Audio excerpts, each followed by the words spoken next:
Cumberland Gap is a little spot in the Appalachian Mountains where Kentucky, Tennessee, and Virginia meet on the map. Like its counterpart, the Pound Gap, it would also be a place that would change hands several times during the Civil War. Because of how the gap was located in the mountains, the gap gave easy access to all three states to move men and supplies. Come along with us as we see how the battle for Chattanooga, Tennessee played a huge part with the Cumberland Gap changing hands. All aboard the Kentucky-Tennessee Living Time Machine.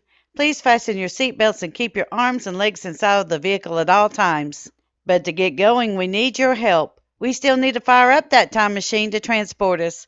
Please help us by clicking on the like, subscribe, and bell notification buttons down below. Not only does this fire up the time machine, but it convinces YouTube that we need a bigger time machine to reach more people who love history as much as you do. Now, back to our story. Confederate Control, 1861 through 1862. From the middle of 1861 through June 17, 1862, the area of Cumberland Gap had been taken over by the troops of the Confederate General Felix Zollicoffer. There was some opposition from the Home Guard, but they were easily defeated. Zollicoffer then began building fortifications on the north side of the mountain to halt any potential invasions from Kentucky into Tennessee. After the death of Zollicoffer at Mill Springs on January 19, 1862, Colonel James E. Rains commanded the Cumberland Gap until he was relieved by Major General Carter Stephenson. General Stephenson's hold on the Gap.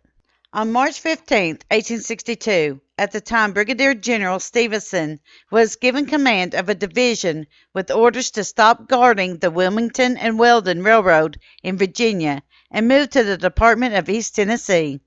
There, he was given a command of a division of men.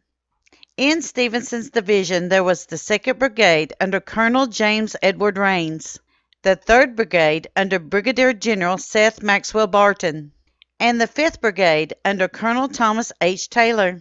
When Stephenson arrived in Tennessee, he marched to the Cumberland Gap to help reinforce Colonel Rains' position there. But he was soon ordered by his commanding officer, Edmund Kirby Smith, to withdraw and help with the Battle of Chattanooga. Because Stephenson was a commander over so many men, it was thought that he could help to fight the Union Army at Chattanooga. When Stephenson left the area, he ordered men to remain behind to guard the stronghold. This left Cumberland Gap open to the Union Army. Morgan moves toward the Cumberland Gap. In March of 1862, Brigadier General George W. Morgan assumed command of the 7th Division of the Army of the Ohio. Under this division was the 24th Brigade under Brigadier General Samuel P. Carter, the 25th Brigade under Brigadier General James G. Spears, the 26th Brigade under Colonel John F. DeCourcy, the 27th Brigade under Brigadier General Absalom Baird, and artillery under Captain Jacob T. Foster. Morgan ordered his troops to be sent under the command of Brigadier General Samuel P. Carter to attack the eastern end of the Confederate forces at Cumberland Gap. The Confederate forces were under the command of Colonel James E. Rains. It was thought that the Confederates were too well fortified in their positions to attack them with a direct assault, as well as Carter's men were not properly equipped with artillery to match the Confederate batteries. In April 1862, General Morgan was moving against Cumberland Gap with the support of his remaining 3 brigades of his division, along with the support of 4 brigades of artillery and cavalry. The terrain going to Cumberland Gap was difficult to navigate with artillery. This forced Morgan to abandon his supply lines and rely on foraging for 2 weeks. Fortunately, Morgan did not lose a man to those conditions. The Skirmish.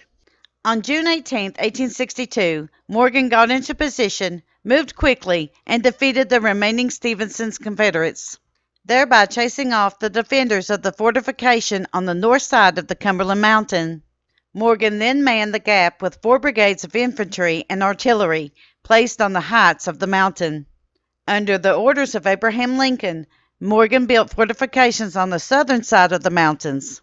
The goal was to keep Kentucky on the side of the Union, as well as protect the pro-Unionists in East Tennessee. This would be a difficult area to hold, as Cumberland Gap was far away from any supply lines, which would cause a problem just a few months later. Morgan held the Cumberland Gap until September of 1862, when he was forced to retreat because Braxton Bragg invaded Kentucky, thus cutting off his supply routes. The Battle of June 18, 1862, took place with no casualties for the Union side. It is not known how many casualties for the Confederates.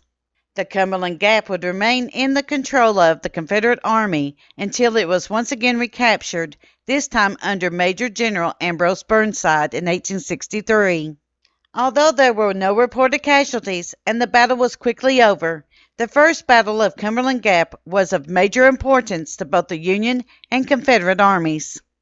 While the first battle for Cumberland Gap is considered to be a Federal victory, it did not last long, and the future battle would take place for this very spot in the heart of the mountains.